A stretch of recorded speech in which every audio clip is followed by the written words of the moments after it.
School বাসে চড়ে প্রতিদিন খেলতে যায় কুকুরের দল। শুনতে অবাক লাগলেও ইংল্যান্ডের লিডস শহরে এটি এখন নিয়মিত দৃশ্য। পোষ্যদের বাড়ি থেকে তুলে নিরাপদ খেলাঘরে পৌঁছে দেয় বিশেষভাবে তৈরি একটি বাস। সকাল হতেই বাড়ির সামনে এসে থামে উজ্জ্বল হলুদ বাস। দরজা খুলতেই একে একে উঠে পড়ে চার পেয়ে যাত্রীরা। কারো পছন্দ জানালার পাশের আসন, কেউ আবার দৌড়ে যায় নির্দিষ্ট জায়গায়। তবে এই বাসে কোনো মানুষ যাত্রী নেই, যাত্রীরা সবাই পোষা কুকুর। ইংল্যান্ডের পশ্চিম ইয়র্কশায়ারের লিডস শহরে প্রতিদিন 15টি কুকুরকে নিয়ে চলাচল করে বিল্লিস বাস। বাড়ি থেকে পোষ্যদের তুলে প্রায় 10 মাইল পথ পাড়ি দিয়ে তাদের পৌঁছে দেয়া হয় একটি সুরক্ষিত ব্যক্তিগত খেলাঘরে। বাসটির নাম রাখা হয়েছে বিলি নামের একটি কুকুরের স্মরণে। সাধারণ ডে কেয়ারে স্বাচ্ছন্দ্য বোধ করত না বিলি। সেই অভিজ্ঞতা থেকেই কুকুরদের জন্য বিশেষ বাস ও খেলাঘরের পরিকল্পনা করেন লরা মোহান।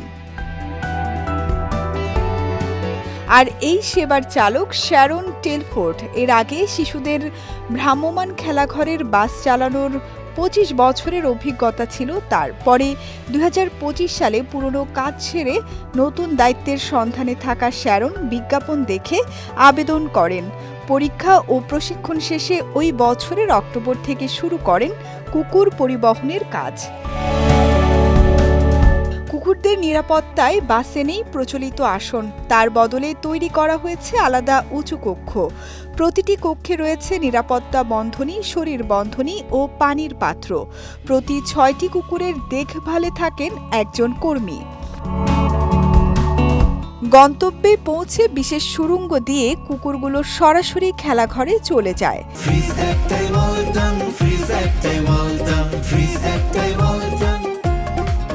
সেখানে দৌড়ঝাঁপ, দোলনা, ভারসাম্যের পাটাতন ও লাফানোর মঞ্চে চলে কয়েক ঘন্টার আনন্দ। খেলা শেষে ফেরার পথে থাকে খাবার ও পানীয়। এদিকে ভবিষ্যতে যুক্তরাজ্যের আরও এলাকায় এই সেবা ছড়িয়ে দেওয়ার পরিকল্পনা রয়েছে বিল্লিস বাস কর্তৃপক্ষের। সঙ্গীতা শাহ, বিজয় টিভি নিউজ ডেস্ক।